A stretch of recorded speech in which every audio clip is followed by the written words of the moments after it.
The Oxford Business Group, a global publishing, research and consultancy firm, launched its first country report on Sri Lanka yesterday. Titled The Report Sri Lanka 2016, it looks in detail at the Sri Lankan government's vision for boosting economic growth and considers the challenges that the country faces in implementing structural reforms. The report comes at an important time in our country as well as we position ourselves for major economic reforms. Next 5 years will be decisive for Sri Lanka's transformation. Following election and return to political stability, we have a chance to attract new global champions as well as SMEs interested in local opportunities.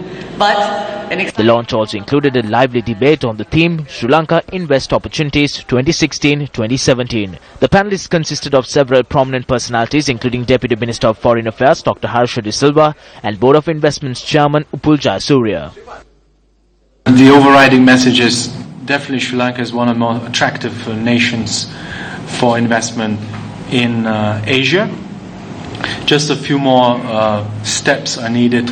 I think the track record in political stability is already building. Obviously, one of the major concerns is fiscal deficit and generally the balance, budget balance. Sri Lanka needs to broaden the tax base. Obviously, this is not something that can be done overnight, but definitely we would like to see more budget revenues, and primarily because the country needs to fund its infrastructure.